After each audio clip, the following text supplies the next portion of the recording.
Assalamualaikum warahmatullahi wabarakatuh.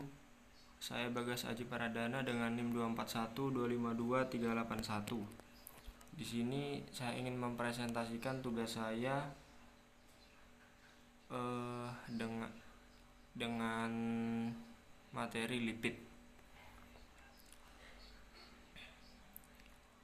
Definisi lipid. Lipid merupakan sumber nutrisi yang sangat penting bagi tubuh, bukan hanya karena pembakarannya menghasilkan jumlah energi yang tinggi, tetapi juga berperannya dalam melarutkan vitamin yang hanya larut dalam lemak, dan juga kandungan asam lemak esensial dalam lemak. Lemak disimpan dalam jaringan adiposa. Lipid merupakan komponen membran plasma, hormon, dan vitamin. Asam lemak penyusun lipida ada dua macam, yaitu asam lemak jenuh dan asam lemak tidak jenuh. Lipid bersifat nonpolar atau hidrofolik. Penyusun utama lipid adalah trigliserida, yaitu ester gliserol dengan 3 asam lemak yang bisa beragam jenisnya. Penyusun lipida lainnya berupa gliserida, monogliserida, asam lemak bebas, lilin, dan juga kelompok lipida sederhana yang mengandung komponen asam lemak. Lipida sering berupa senyawa kompleks dengan protein atau karbohidrat. Klasifikasi lipid yang terdapat dalam makanan meliputi trigliserida, fosfolipid, dan kolesterol. Trigliserida terdiri atas 3 molekul asam lemak yang berikatan dengan gliserol melalui ikatan ester. Senyawa ini berfungsi sebagai sumber asam lemak dan membentuk cadangan lemak dalam jaringan adiposa. Selain itu, trigliserida diangkut di dalam tubuh sebagai bagian dari lipoprotein. Di jaringan adiposa, trigliserida akan dihidrolisis sehingga menghasilkan asam lemak bebas yang kemudian dimanfaatkan sebagai sumber energi.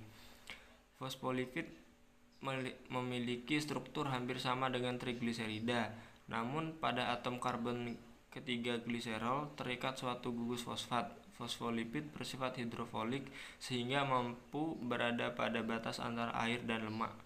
Jenis lipid ini merupakan komponen penting membran pada lipoprotein. Klasifikasi kolesterol.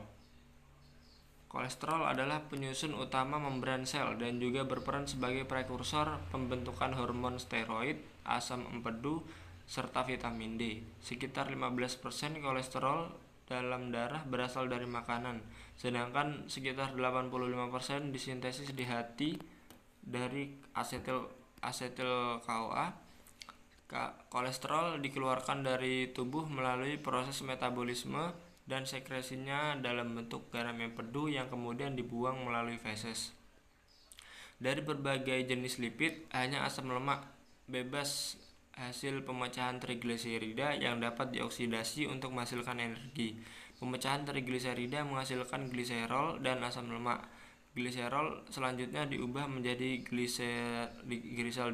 glyceraldehyde fosfat dan masuk ke dalam siklus Krebs. Sementara itu, oksidasi asam lemak terjadi di mitokondria, di mana asam lemak diuraikan menjadi asetil CoA. Untuk gambarnya seperti ini. Untuk selanjutnya, identifikasi lipid. Uji kelarutan lipid. Uji kelarutan lipid untuk mengidentifikasi sifat nonpolar pada lipid dengan melihat kemampuannya larut dalam berbagai pelarut.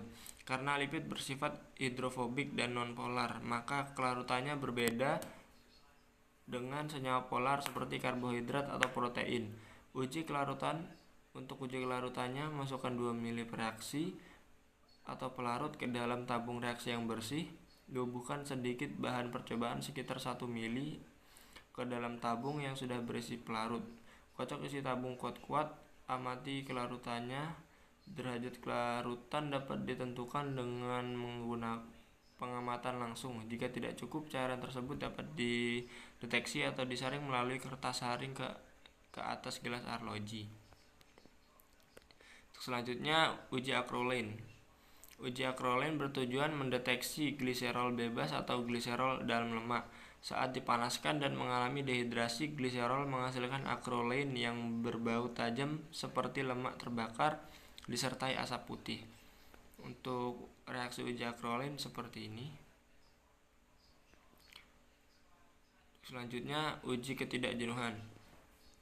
Uji ketidakjenuhan lemak ini digunakan untuk membedakan lemak jenuh dan lemak tak jenuh dengan reagen bromin.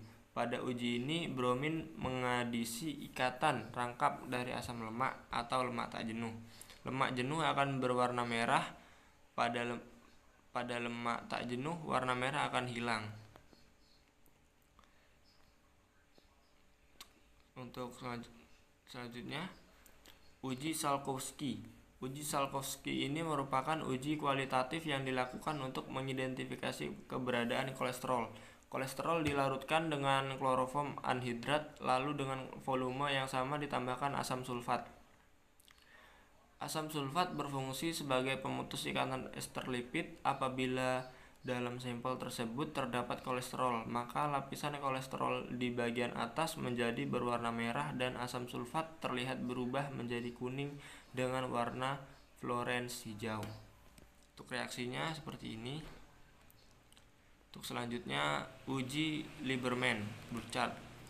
Uji ini merupakan uji kuantitatif untuk kolesterol. Prinsip uji ini adalah mengidentifikasi adanya kolesterol dengan penambahan asam sulfat ke dalam campuran,